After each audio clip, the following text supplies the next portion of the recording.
Good morning, gang. Happy Saturday morning. So, isn't it great to wake up every day living in a country where food is plentiful, food is inexpensive, housing is anywhere, affordable housing, anybody can get that. Electricity and gas, hell, honey, leave the lights on, who cares? Electricity, no big deal. You want a job? Hey, no problem. We've got so many jobs that pay great right now. Come on in. You want two? Here it is. Please. Yeah. That's Joe's utopia of what the United States is. It's not reality for the rest of us. If anybody's noticed lately, and not that you could have missed the first part of it, the 5 million so illegals that have come across the border so far in this administration's tenure. Okay. If you've noticed the latest, okay, is now the Biden administration not only figures that, hey, the government's going to bring all these people in because we want them, but because of the great economy that I've built. Remember, Joe, I've built the greatest economy ever in the United States. Okay? The American public should be perfectly happy to pay for all these illegals to come into the United States out of their own pockets. Okay? The federal government has started something called the Welcome Corps, where you and your neighbors, 4 or 5 of you, can all sign up to voluntarily adopt an illegal. And this way, all you need to do is commit to volunteering your time, your effort, and your money to bring the illegals into your community. For $2,275 a person, you and your neighbors can volunteer to pick these people up at the airport. Really? They're flying in now? I thought they were walking. You can find them a place to live. You can help them navigate the grocery store, the Walmart, so they can be in part of the community and know where to go to get things. You can help them set up their iPhone, their internet connection. You get to pay for it. Okay? You can even help them go find a job. This is all that's expected out of you because, we know because money grows on trees in the United States and y'all have so much of it, the time, the effort, and the money that you have to put into that's your contribution to the goodness of humanity. You think I'm kidding? I'm not. Read the links below. That's exactly what's going on. The government has now decided that they can't afford to feed, house, clothe, get a job, whatever, for all these illegals. So now they're going to pass it on to us under the guise of, you're going to volunteer to do this. Oh, hell no, I ain't. Okay? Simple as that. There's no freaking way I want any illegal. I don't care where from. I don't care if they're from Ukraine. I don't care if they're from Afghanistan. I don't care if they're from Central America. Do not give me any of this shit. Oh, you're just being narcissistic or you're being Islamophobic or Latinophobic or what. No, I don't care. I don't want illegals from anywhere. Don't bring them to me from China. Don't bring them to me from Burma. Don't bring them to me from Great Britain. Okay? You want to come to this United States, you come in legally. Period. You want to be an illegal? Ain't happening. Not in my neighborhood. Not as far as I'm concerned. Okay. We look at what has gone on in the last 2 years in these 5 million people. Florida shipped a bunch up to Martha's Vineyard, all this sort of stuff. Texas, pick one. New York, Boston, Chicago, Philadelphia, whatever. They're bussing people up all over the place. Even the Democrat governor of Colorado, in that great sanctuary state they are, is shipping people to New York. Eric Adams, the mayor of New York City, we can't take any more people unless you give us federal money. You notice how money is the solution to everything for liberals? Okay. They can't do it until you give them money, and then they can do it. Okay. So, but of course, there's no way that the government is going to be able to go to the people and pass a tax through going the resettling illegal tax and put that on your paycheck. That's probably not going to fly too well. So they're going to get you to volunteer to do it. Okay. Yeah. Now, I don't know. Those of you that live in New York City or Chicago or Philadelphia or Washington, D.C., and I'm sure there are some of you here that do. Do you have excess housing, excess food in your grocery stores, excess jobs in your city, that a bunch of illegals can come in and take? Probably not,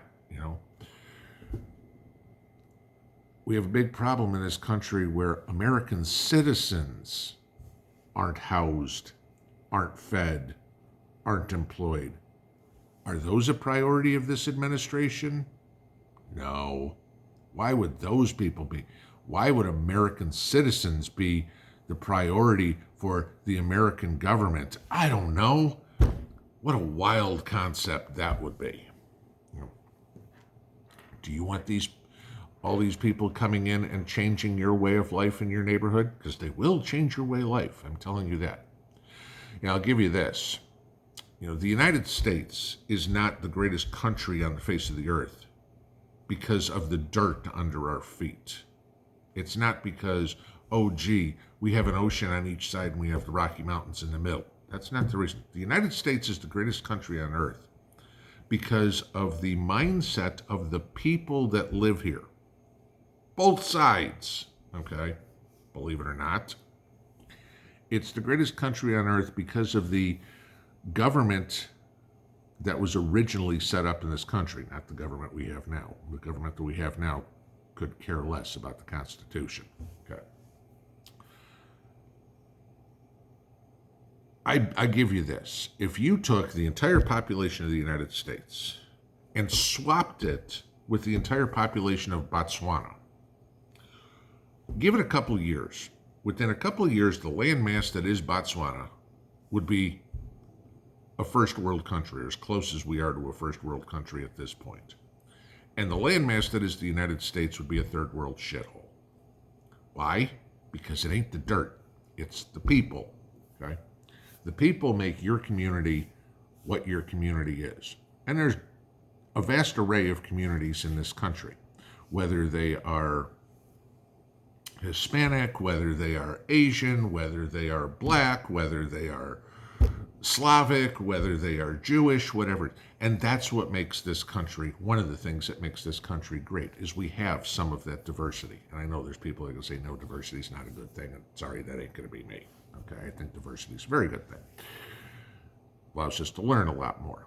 Okay, different cultures, different things, makes us a more well-rounded person. There's also plenty of people on here probably going to say, oh, you're anti-immigrant. No. May I remind you who my wife is. Okay? My wife is an immigrant. But I want to give you this part of it. When I brought her to the United States, I had to sign documentation with the United States government that I would take care of her for a minimum of 10 years, that she was not eligible for welfare, food stamps, HUD, anything like that. Okay? And I voluntarily signed that. I got to make that choice. It's kind of the same thing they're doing with this Welcome Corps. You get to make the choice to do it. Fine. Okay. One of the things that one of the most common questions I get, and probably every other prepper channel gets, is how do I find like-minded people? Right? How do I build a mag, do whatever? Valid question, very valid question. We try to answer it best we can. It's probably one of the most difficult things preppers have to do. The funny part is, probably the second most common comment I get is, stop telling people to move to Tennessee, or I can assume other people here, stop telling them to move to Missouri or to Texas or wherever it is. Where fall? Let me see if I got this right.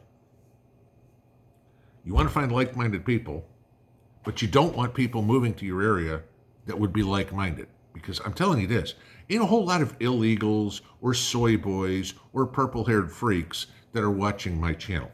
I'm betting. Okay.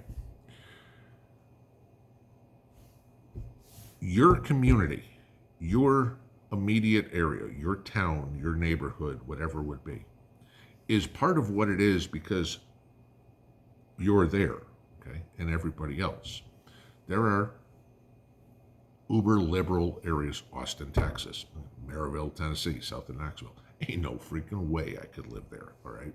I have nothing in common with those people. I wouldn't spit on them if they were on fire. All right? You know me. I don't pull any punches. I don't hold anything back with my disdain for people. You're pro-abortion. I want nothing to do with you, okay? You know, this hockey player in Philadelphia who refused to go out and skate in a rainbow jersey, good for him, okay? I 100% support him. You want to be gay? Go be gay. No problem. That's your lifestyle. You can do it. But I'll be damned if you're going to tell me that I have to celebrate something that I adamantly disagree with. Okay? No, I'm not going to celebrate your lifestyle. That's your lifestyle. You can go celebrate it. You know, you're Jewish. Do you celebrate Christmas? No. Okay? Why? It ain't what you believe in. Same point. Okay? But with this whole welcome core thing, it's you need people in your community that believe the same thing you do. Not here because, oh my God, my country's a shithole and I can't get a good job, so I need to go there so I can turn your country into a shithole. No. Sorry. It's time for those America Last policies of this administration to end. Pinball out.